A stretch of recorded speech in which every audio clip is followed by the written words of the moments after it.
Le principe qu'on avait essayé de développer, c'était effectivement une ressource, une navigation des images. Alors, tout ce que nous on appelle des ressources iconographiques, mais on s'est dit que justement même ressources iconographiques, c'était peut-être pas quelque chose qui parlait à un public par exemple professionnel. On était parti de l'idée d'une graphiste qui doit faire un jeu vidéo sur Notre-Dame au Moyen-Âge et qui veut remodéliser la cathédrale, puisqu'on avait, vous l'avez vu dans les ressources, un inventaire des restaurations de cathédrales, mais qui n'identifie pas du tout les archives nationales. C'est pour ça qu'on s'était dit quelle attente il y a auprès des archives nationales. Ben, rien. C'est-à-dire qu'au début, les archives nationales ne sont pas du tout dans le viseur, mais que ça pourrait faire naître de nouvelles attentes, surtout si on part du principe d'une professionnelle qui, pour l'instant, a comme outil de recherche iconographique Google, et qui en a un peu marre de tomber toujours sur les mêmes trucs, et qui se rend bien compte que face à sa concurrence, son originalité concurrentielle n'est pas énorme à faire des recherches iconographiques dans Google.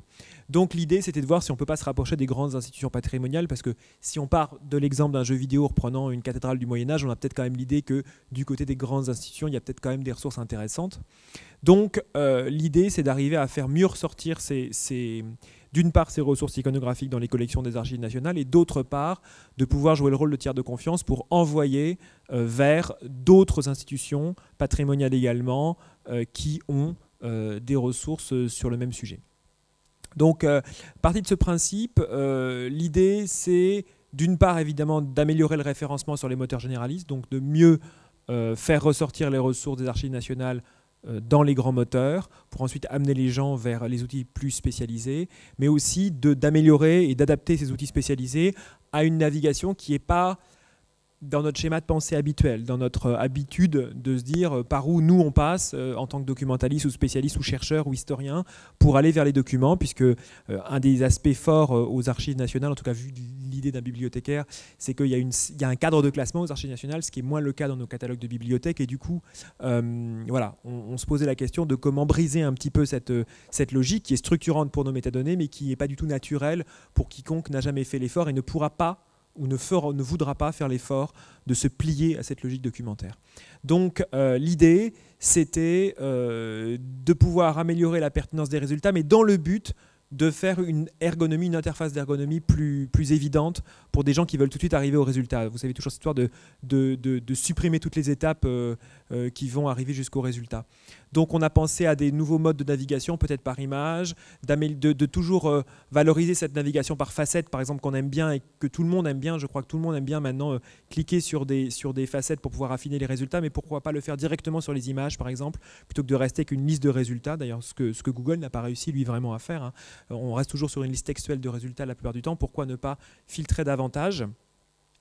Ça, c'est un aspect des choses pour pouvoir ensuite faciliter la réutilisation des images. Donc, j'ai évidemment, pour ceux qui ont déjà entendu parler de ça, réussi à caser IIIF. Donc, c'est une norme qui permet bien sûr la réutilisation, l'interopérabilité des images, qui permet aussi de manipuler plus facilement ces images, de constituer des paniers, et pour déjà arriver quasiment à un produit fini au moment où on veut vraiment télécharger in fine les images.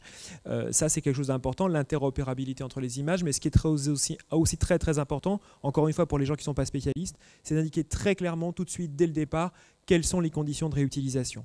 Si c'est libre et gratuit, c'est bien, mais si c'est dit clairement et immédiatement, c'est encore mieux, parce que pour des publics professionnels, par exemple, la question souvent, ce n'est pas la question de savoir combien on va payer pour réutiliser les images, c'est surtout à qui, comment, pourquoi et pour combien de temps. Et c'est cette question qui est vraiment très compliquée dans les réutilisations d'images. Donc pour moi, le vrai plus à la question de la mise en licence ouverte des contenus des archives nationales, ce n'est pas tellement une question financière, c'est de dire faites ce que vous voulez, de toute façon c'est libre. Et vous n'avez pas à vous préoccuper de savoir à qui allez le demander, par qui vous devez passer, combien de temps vous devez attendre pour avoir une réponse. C'est des choses qui, pour le secteur professionnel, sont très importantes parce qu'ils sont souvent à flux tendu et qu'ils n'ont pas le temps de se poser les questions de savoir comment faire. Donc il y a cet aspect-là des choses qui est important. Et puis du coup, pour pouvoir arriver à cette interface très fluide, qu'est-ce que ça suppose ? Eh bien, le gros problème, c'est qu'en arrière, ça suppose un vrai travail d'alignement et d'indexation, qui est quelque chose de vraiment complexe par rapport à l'état des données aujourd'hui.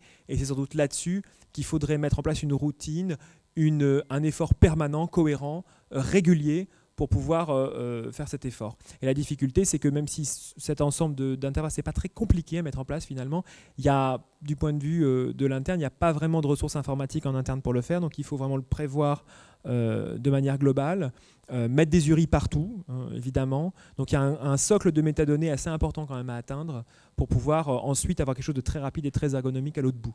C'est un peu le problème. Il faut aller du plus profond jusqu'au résultat final et créer vraiment une chaîne d'indexation qui permette de le faire de manière fluide. Voilà.